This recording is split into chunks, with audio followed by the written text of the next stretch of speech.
It's patch day today, boys, and depending on when you're watching this or when I had the time to stop being lazy and edit the thing, it's still down. And that's because we got 8-hour maintenance today. That's right, an 8-hour maintenance, and assuming all things go well, it will remain at 8 hours. Assuming things go horribly wrong, it'll get longer than that. But 8 hours, what are you going to get after that 8-hour maintenance period is done? Well, we're getting the pre-patch for Midnight, basically the official kickoff of Midnight and the official end of the War Within, boys. Yep, it's that time of year, and we're finally here.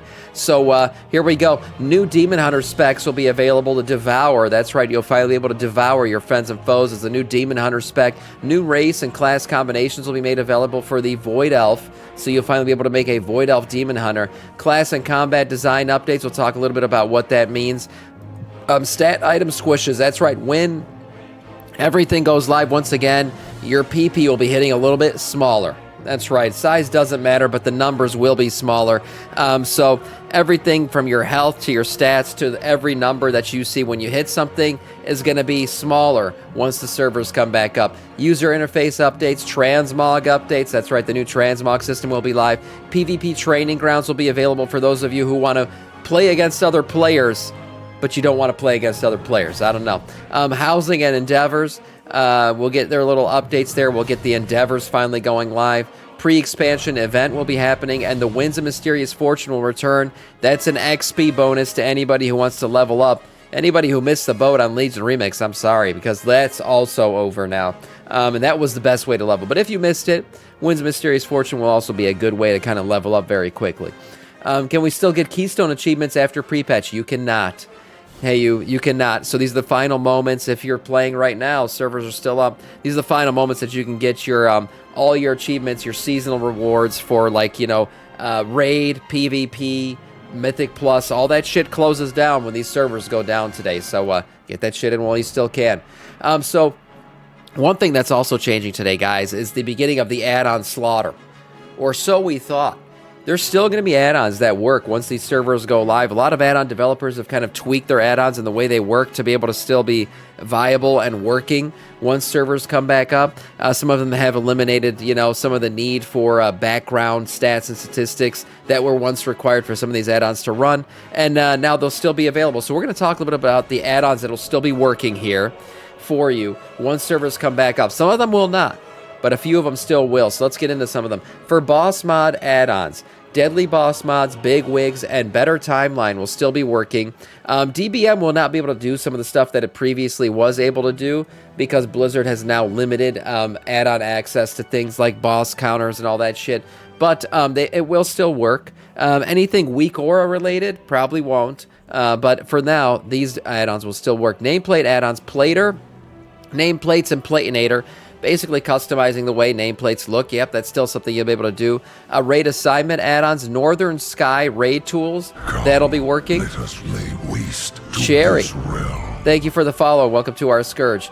For raid frame add-ons, we have Dander's Frame and Grid 2 will be working. For combat add-ons, you have Sensei's Class Resource Bar, Arc UI, and Details will still be working, which means you'll still be able to use your own favorite damage meter, even though Blizzard's going to be putting their own, and we'll talk a little bit about Blizzard's damage meter today. Mythic Plus Timer add-ons, M Plus Timer will still work. Anything related to in-combat help, right? Like something that was helping you determine what you should do next, that kind of shit won't be working anymore. So all these weak auras that tell you where to stand or all this other, those will no longer be working. This is the new age of an add-on dialed down. I was going to say add-on free, but it's not really add-on free anymore. Blizzard's dialed back a little bit on that. But add-on filtered version of WoW as we enter the Midnight era. For add-on action bars, you'll still be able to use Bartender 4, Dominoes, Opie, and Console Port. Console Port is just, you know, it's an add-on that allows you to port shit over to a console controller, even though you could actually do that in game too. Besides that, the add-ons that you know and love for action bars, these are the main ones. There are action bar changes happening in WoW. We already know that. You got your rotation helper and all that other shit. So there are things being brought into the game that will make it so you don't really need a lot of these add-ons anymore. If you trust Blizzard to get it right, who knows? Unit frame add-ons. We have unhalted unit frames and better blitz frames. Those will be working. No longer available Z-Pearl and Shadow unit frames. Things that help people in combat, as I said before, will no longer be happening. So these add-ons, if you enjoyed the Z-Pearl and Shadow unit frames, those will no longer be supported once Prepatch goes live. Besides that, we also have useful add-ons for customizing your cooldown manager.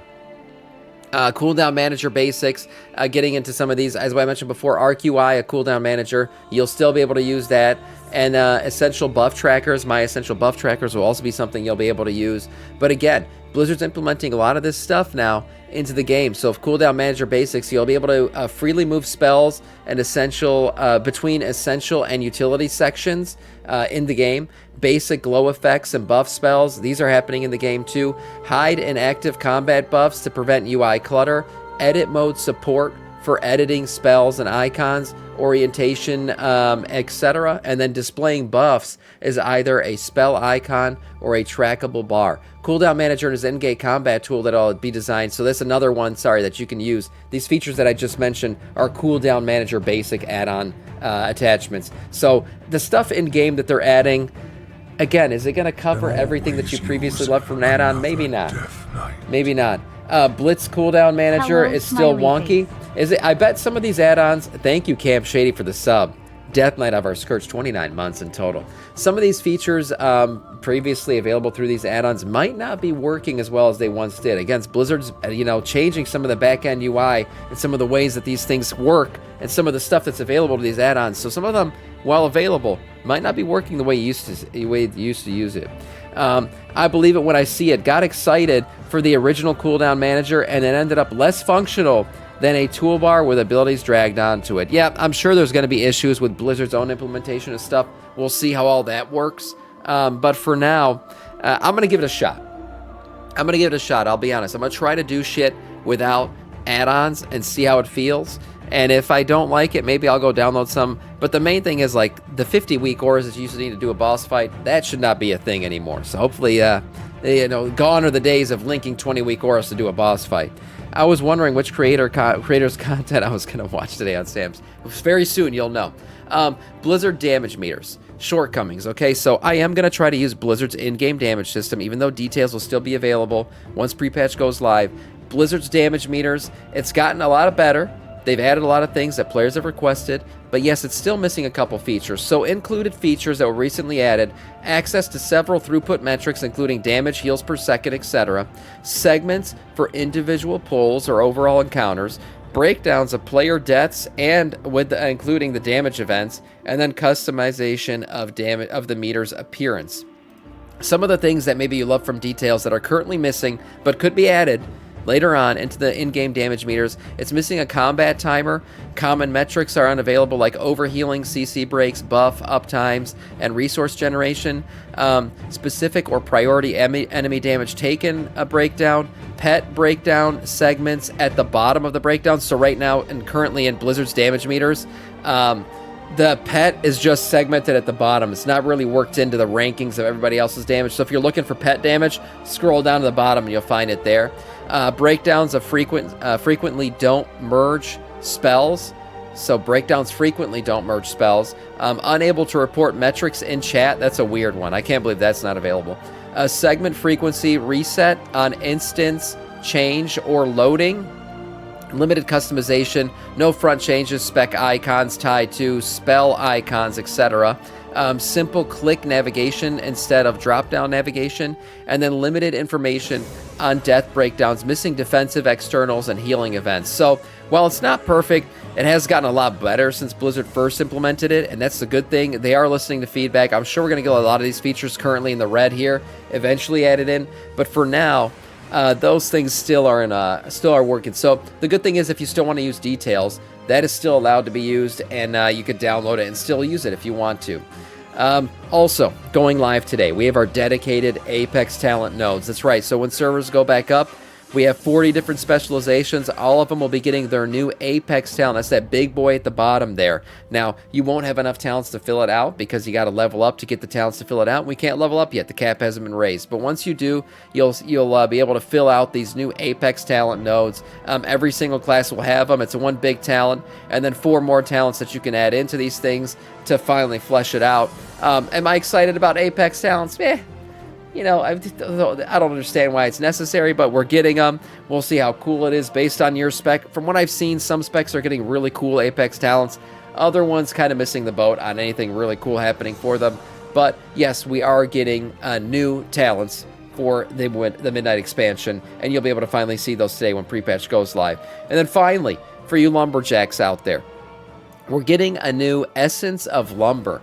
So if you're lumberjacking around, you've been able to do this since Prepatch even went live. There's a new currency called Essence of Lumber. What it's going to be used for, not exactly sure just yet, but it looks like you'll be able to use it to purchase other lumbers from the lumber guys in your neighborhood. So going into your neighborhood and using Essence of Lumber to purchase maybe stacks of lumber that you haven't gathered up, a new bonus way to get lumber, who knows, or you can spend it potentially on other profession materials for crafting purposes. These things will continue to advance, more crafting happening for what's it called, housing items and stuff like that. I'm sure it's going to continue to happen. Or just watch the stream and get yourself a Twitch drop. That's right, another housing item will be available after watching 4 hours of this shitty stream. More stuff happening. I'll continue to report on that shit, but for now, that is all in terms of news.